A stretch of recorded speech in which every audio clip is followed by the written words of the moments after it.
Hello' viewers, কি খবৰ আপোনালোকৰ? সকলোকে ভোগালী বিহুৰ শুভেচ্ছা জনাইছোঁ। আৰু এয়া দেখিছে, আজি আমাৰ ঘৰত বিহু বুলি সৰুকৈ নিয়ম এখন কৰা হৈছিলে।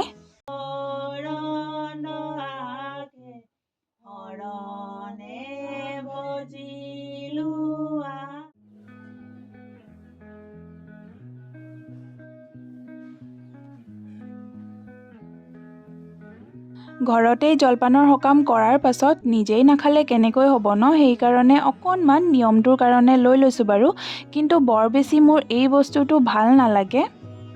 আৰু এয়া হৈছে আমাৰ ঘৰতেই বনোৱা পিঠা, আৰু এইফালে আছে মিঠা আলু। বিহু বুলি আমাৰ ঘৰৰ প্ৰথম আলহী ঘৰৰ ওচৰৰে বৰমা বৰতাহঁত আহিছিলে। তাৰপাছত আমি গোটেইবোৰে লগ লাগি বিহুৰ পিঠা জলপানৰ লগত খালোঁ চাহ। আৰু এয়া দেখিছে, মই খাইছোঁ মিঠা আলু। আৰু আপোনালোকে কোনে কোনে মিঠা আলু খাই ভাল পায় কমেণ্ট এটা কৰিবচোন।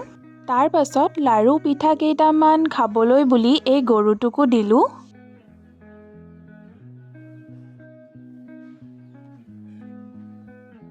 আৰু এইবাৰ মই খাব লৈছোঁ দুপৰীয়াৰ ভাত। আজি হয় মঙলবাৰ, আৰু আজি আচলতে মই মাছ মাংস নাখাওঁ। সেইকাৰণে মই মিক্স চব্জি এটা বনাই লৈছোঁ নিজৰ কাৰণে।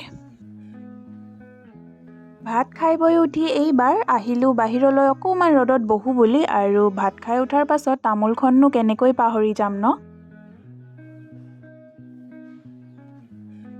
আৰু এয়া দেখিছে, মোৰ লগৰকেইজনী বিহু বুলি আমাৰ ঘৰলৈ আহিছে।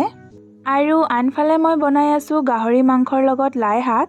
যোৱাকালি মই খোৱা নাছিলোঁ, সেইকাৰণে আজি বনাইছোঁ। আৰু লগৰকেইজনীও আহিছে, লগে ভাগে এসাঁজ খাম। আৰু আজিৰ আইটেম আছিলে গাহৰি মাংসৰ লগত লাই শাক, চিম ভাজি, চালাড আৰু জলফাইৰ আচাৰ। আৰু এয়া আমি লগে ভাগে বহি ভাত খাব লৈছোঁ। আৰু আজিলৈ ইমানেই, এণ্ড থেংকছ ফৰ ৱাচিং।